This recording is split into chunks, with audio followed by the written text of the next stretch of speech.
Friends, welcome to Kavitha சமையலறை. இன்றைக்கி நல்ல ஒரு புதினா சட்னி ரெசிபி பார்க்கலாங்க. புதினா அப்படிங்கிற பேர் கேட்ட உடனே நம்மளுக்கு டக்குன்னு ஞாபகம் வர்றது அந்த வாசனை, அந்த புதினாவோட வாசனை, அந்த ரெஃப்ரெஷிங் மின்ட் ஃப்ளேவர் நிறையா பேருக்கு பிடிக்குங்க. நம்ம சமையலில் வாசனைக்காக மட்டும் நம்ம புதினாவை சேர்க்கறது இல்லைங்க. அதில் நிறைய சத்துக்களும் இருக்குது, நிறையா மருத்துவ குணங்களும் இருக்குது.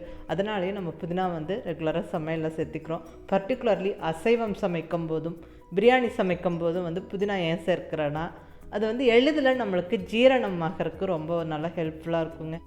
அதாவது அதிகப்படியான கொழுப்புகள் எல்லாம் இருக்கிற அந்த உணவுகளை ஈஸியாக நம்மளுக்கு ஜீரணம் பண்ணுறதுக்கு இந்த புதினா ரொம்ப ஹெல்ப்ஃபுல்லாக இருக்கும். நம்ம ரத்தத்தில் நிறையா ஃபேட்டை தங்க விடாமல் ஈஸியாக ரத்தத்தை சுத்தப்படுத்தி விடும். ஸோ நிறையா மருத்துவ பயன்கள் இருக்குங்க. ஸோ நல்ல ஒரு குவான்டிட்டி புதினா ரெகுலராக நம்ம சாப்பிட்றது ரொம்ப நல்லது. ஸோ இன்றைக்கி ஒரு நல்ல ஒரு புதினா சட்னி ரெசிபி பார்க்கலாங்க.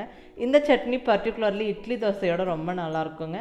வாங்க அந்த ரெசிபி எப்படின்னு பார்க்கலாம்.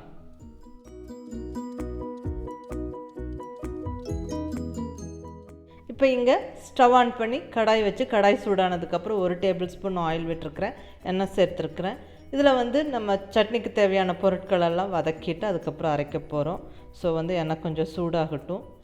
அதில் இப்போ 1 டேபிள் ஸ்பூன் உளுந்தம்பருப்பு சேர்க்குறேன், 2 பல் பூண்டு, 2 வரமிளகா, 1 பச்சை மிளகாய். இப்படி மிளகாய் கலந்து சேர்க்கும்போது நல்லாயிருக்குங்க, டேஸ்ட்டு ஃப்ளேவரும்.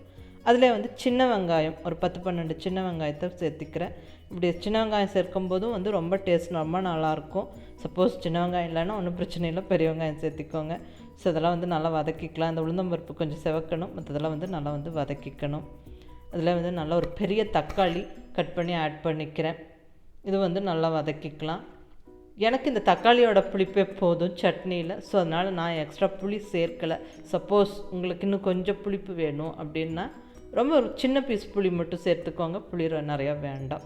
அதில் 2 பீஸ் தேங்காவை சின்ன சின்ன பீசஸாக கட் பண்ணி உள்ளே சேர்த்து வதக்கிக்கிறேன். ஃபஸ்ட்டு இதெல்லாம் வதக்கிக்கலாம்.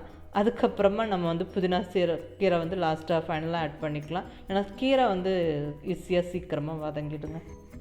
ஸோ இப்போ நல்லா ஒரு ஃபுல் கட்டு புதினாவை நல்லா சுத்தப்படுத்தி கழுவி எடுத்து உள்ளே சேர்த்துக்கிறேன்.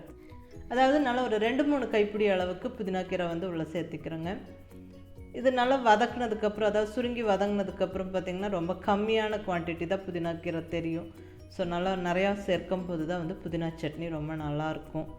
ஸோ நல்லா வதக்கிக்கலாம். ஒரு 2-3 நிமிஷத்தில் சூப்பராக கீரை வதங்கிடும்.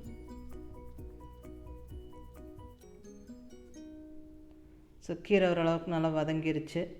இப்போ தேவையான அளவு உப்பு சேர்த்து விட்டுட்டு கலந்துட்டு ஸ்டவ் ஆஃப் பண்ணி விட்டுறலாம். அது நல்லா ஆறணும். ஆறுனதுக்கப்புறமா நம்ம மிக்ஸி ஜாரில் சேர்த்து அரைச்சிக்கணும். இந்த தக்காளியோட மாய்ஸ்சரே போதும் அரைப்படுறதுக்கு. கெட்டியாக சட்னி வேணும்னா, சப்போஸ் கொஞ்சம் லூஸாக வேணும்னா இன்னும் கொஞ்சம் தண்ணி விட்டு அரைச்சிக்கோங்க. ஸோ சூப்பரான புதினா சட்னி சூப்பராக ஜம்மன் ரெடி ஆயிடுச்சுங்க. கண்டிப்பாக ட்ரை பண்ணி பாருங்கள். இட்லி தோசையோடு சாப்பிட செமையாக இருக்குங்க. ஸோ ட்ரை பண்ணி பார்த்துட்டு உங்கள் ஃபீட்பேக் சொல்லுங்கள். பிடிச்சிருந்தால் லைக் பண்ணி, ஷேர் பண்ணி, கமெண்ட் பண்ணுங்கள். கவிதா சமையலறை சப்ஸ்கிரைப் பண்ணி என்னோடய மற்ற ரெசிபீஸும் வீடியோஸும் பாருங்கள். தேங்க்யூ.